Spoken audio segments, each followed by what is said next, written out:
Querido amigo Paulinho Boa Pessoa, eu tenho 47 anos de idade. Eu sou casada já faz 22 anos.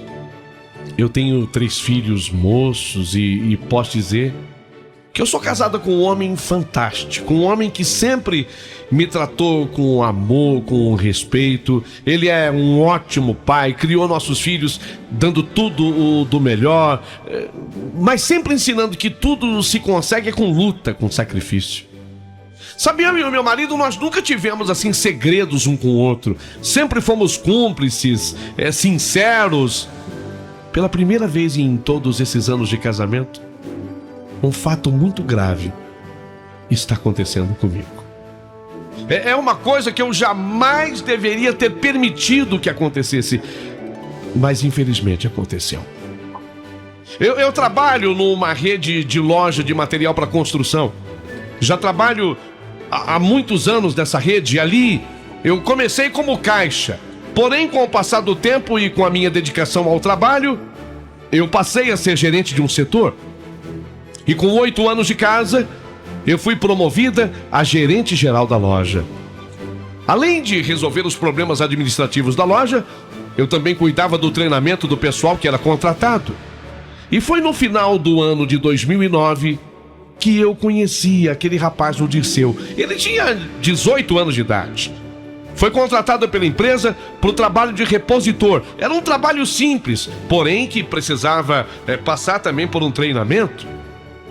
Ele, Dirceu, ele era extremamente tímido, fechado, mal falava. Dirceu, ele era pontualíssimo. No treinamento, ele sempre era atento a tudo o que eu falava e sempre tinha alguma dúvida para esclarecer. Logo de começo, eu percebi que o Dirceu, ele era muito esforçado, inteligente, dedicado. Tanto que assim que ele terminou o treinamento e começou o seu trabalho, ele se destacou. Muito organizado, boa disciplina, boa vontade. Ao contrário até dos outros repositores, que quando não tinham nada para fazer, simplesmente iam para o fundo da loja e ficavam ali papeando. O Dirceu não. Ele sempre vinha até mim e perguntava se eu tinha alguma coisa que ele pudesse fazer, que ele não gostava de ficar parado, ele gostava de ajudar. E se eu não tivesse nada, ele, por iniciativa própria, andava pela loja verificando tudo o que se encontrasse fora do lugar. Com o passar do tempo, Dirceu e eu acabamos nos tornando amigos. Eu gostava muito do jeito que ele trabalhava, gostava da sua postura dentro do trabalho. Nunca, em hipótese alguma, vi Dirceu fazendo qualquer tipo de brincadeira ou se envolvendo em confusões. O que, na verdade, até não era raro entre os demais funcionários. Eu e Dirceu nos tornamos amigos. E depois disso não era difícil a gente sair até para almoçar juntos. E foi justamente nessa época que o Dirceu começou a me contar um pouco da vida sofrida dele, coitado.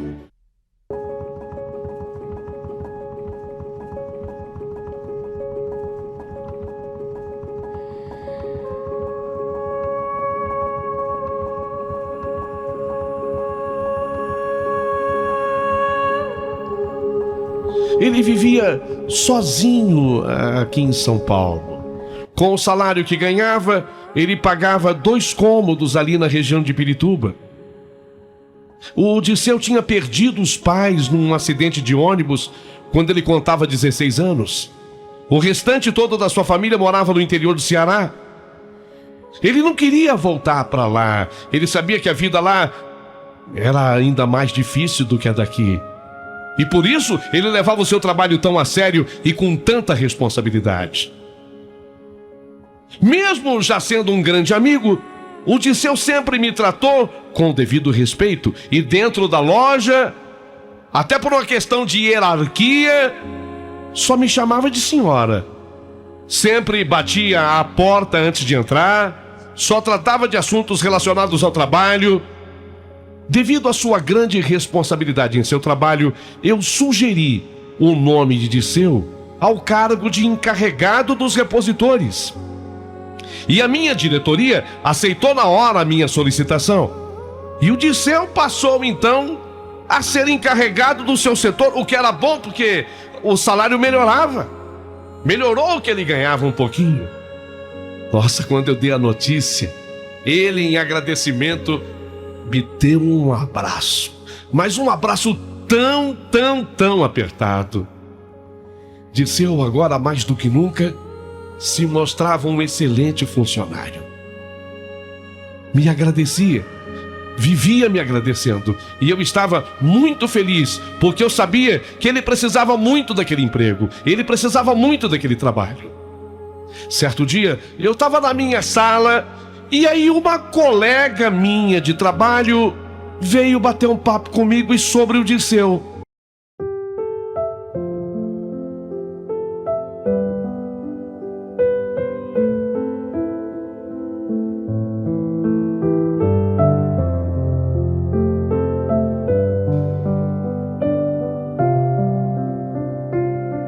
Ô Marisa, você já reparou como o Dirceu olha pra você? Eu não sei não, mas eu acho que esse garoto, ele... Sei não, mas eu acho que ele tá caidinho por você, Marisa. Pode começar a notar. Eu estranhei aquilo que a colega estava falando e respondi: Você tá doida. O Dirceu, ele é um amor de pessoa, um ótimo menino, e nunca, jamais me olhou diferente, sempre me tratou com muito respeito. Aquela minha amiga até insistiu um pouco mais no assunto, e eu, achando que aquilo era um verdadeiro absurdo, tratei logo de mudar de conversa. Mas de certa forma, aquilo ficou na minha cabeça, e a partir daquele dia, eu comecei a prestar mais atenção no Dirceu. Será que ele estava misturando as coisas? Será que ele estava misturando as estações? Daí a pouco, eu comecei a ligar as coisas. E não é que aquela colega de trabalho estava certa. Porque enquanto eu andava pela loja, Dirceu parecia até me seguir. Aonde eu ia, ele dava um jeitinho de passar por perto. E às vezes ficava de cantinho me olhando. Isso começou a se tornar frequente. E agora que eu tinha percebido, eu comecei a ficar muito incomodada. E a situação foi se tornando tão incômoda que eu resolvi colocar um basta naquilo.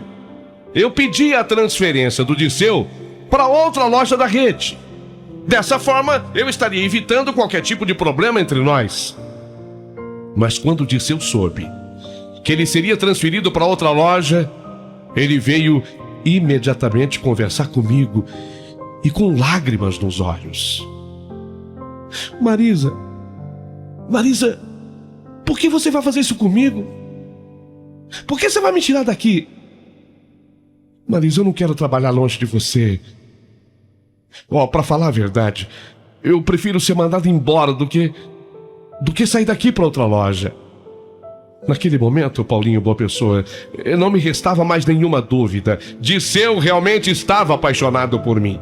E eu, com toda a minha habilidade e experiência, afinal de contas, na época, eu tinha já meus 44 anos, eu fui contornando aquela situação de desespero dele. Falei que na outra loja nós estávamos tendo um problema com os repositores, que eu precisava de um bom encarregado lá, que assim que as coisas se ajeitassem por lá, eu o traria de volta.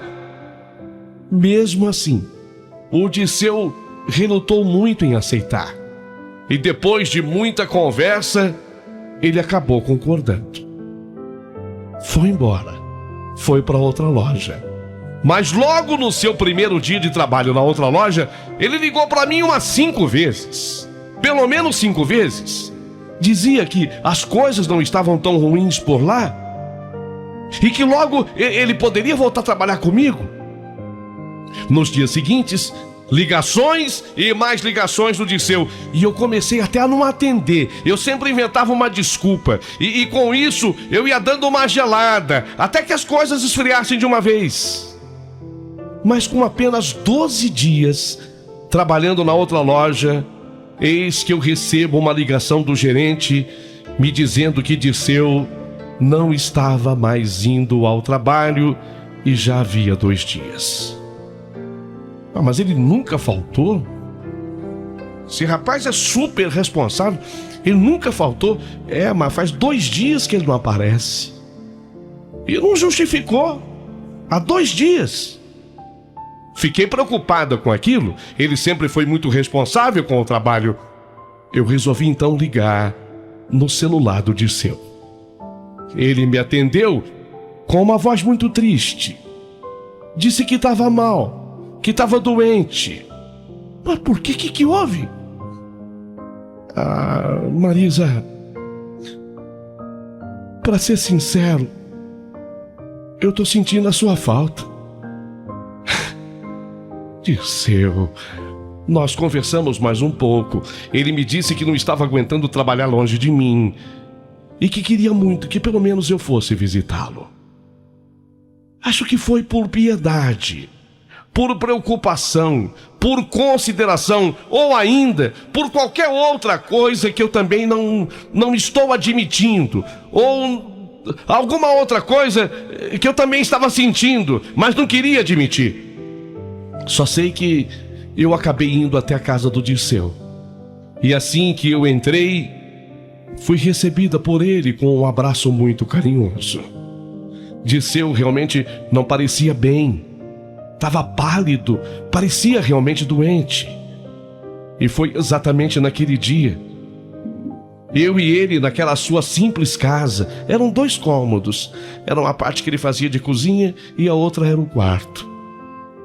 Foi ali, sentados na cama dele, porque não tinha outro lugar para a gente se sentar, que ele abriu o coração. Marisa, me perdoa, tá? Mas eu não posso viver longe de você.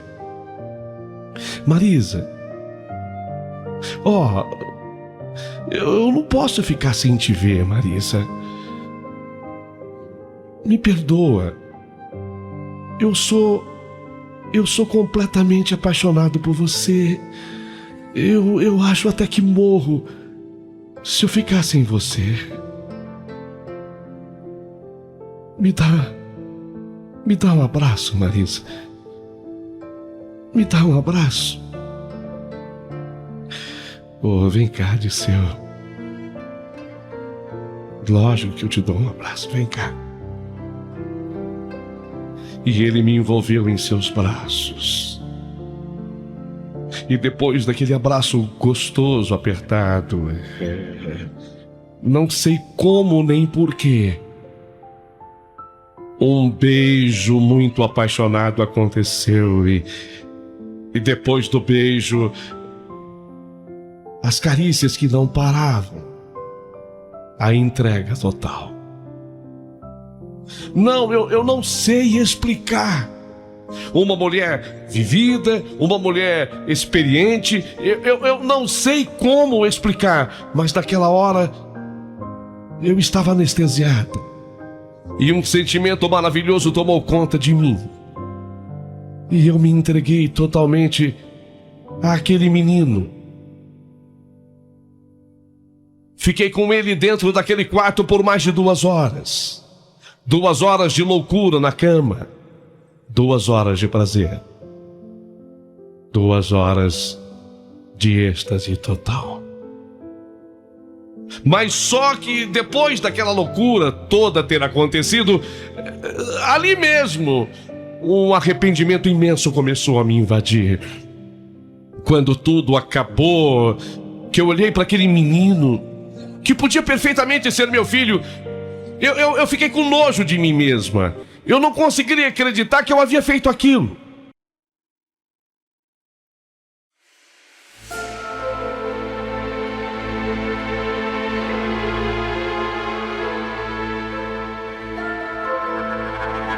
Eu só conseguia pensar naquela hora no meu marido, no tamanho da traição que eu havia cometido, nos meus filhos. E então, olhando para o Dirceu, eu falei: Dirceu, escuta. Olha, escuta aqui. Essa foi a primeira e a última vez que isto aconteceu. Pelo amor de Deus, Dirceu, você tem idade para ser meu filho. Eu sou uma mulher casada e muito bem casada. Amo meu marido não merece isso. Eu não sei onde eu estava com a cabeça. Eu não sei como deixei que isso acontecesse. Só sei que eu não quero nunca mais, Dirceu. Nunca mais. Vamos nos evitar, Dirceu. Isso jamais poderia ter acontecido entre nós, jamais. Nunca, Dirceu. Se ouviu? Dirceu ainda tentou argumentar alguma coisa, mas eu simplesmente virei as costas e fui-me embora sem olhar para trás. Naquela noite, quando eu cheguei em casa, eu mal consegui olhar para o meu marido. Eu passei a noite em claro, chorando baixinho, para ele não escutar. No dia seguinte, no trabalho, até mesmo antes da hora do almoço, pensando em só resolver o meu problema, eu pedi ao departamento pessoal a demissão do Dirceu. Aleguei que ele estava faltando ao trabalho e sem motivo algum. Dirceu, naquele dia, tinha ido trabalhar e recebeu a demissão. Ao receber a carta de demissão, de acordo com colegas, ficou triste, muito triste. Tanto que ele não quis mais continuar na loja, embora houvesse ainda o aviso prévio. Ele não quis saber de nada, quis ir embora. E cerca de minutos depois, chegou a notícia.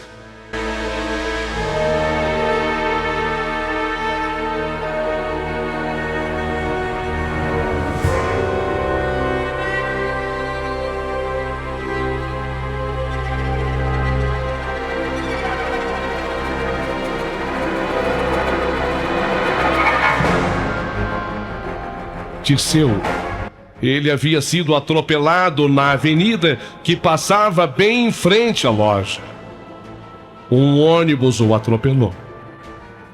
E a notícia era a pior. Dirceu estava morto.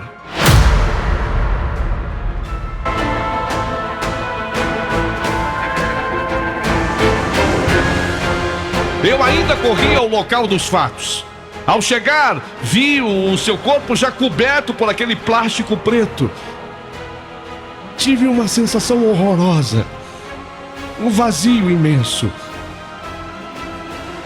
Imaginar que aquele menino estava ali, debaixo daquele plástico preto.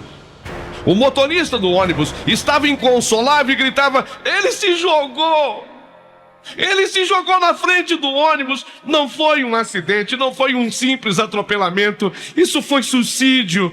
Eu tenho testemunha. Eu tenho passageiros que são testemunhas. Eu vinha com o ônibus. Inclusive eu vinha correndo com o ônibus. Ele se jogou na frente do ônibus. Ele se jogou.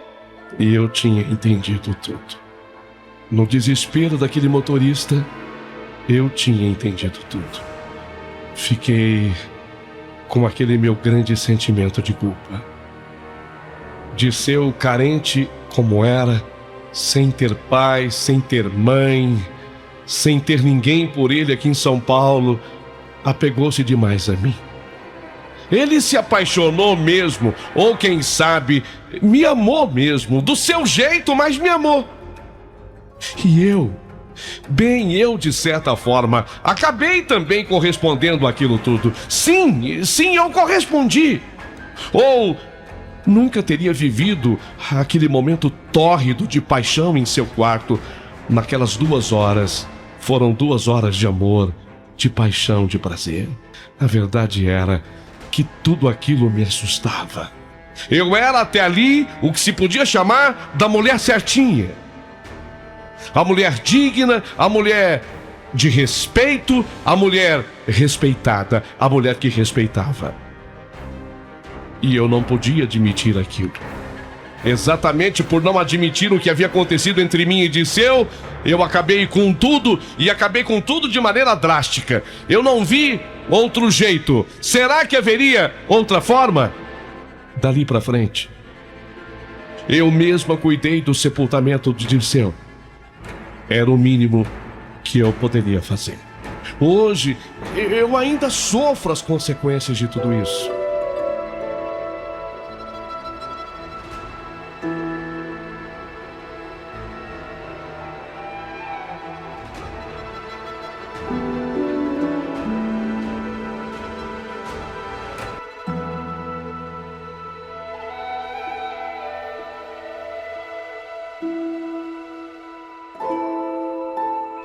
Sabe, meu querido amigo Paulinho Boa Pessoa, foi depois disso tudo que eu passei a ficar muito impressionada com tudo que aconteceu com ele, sabe?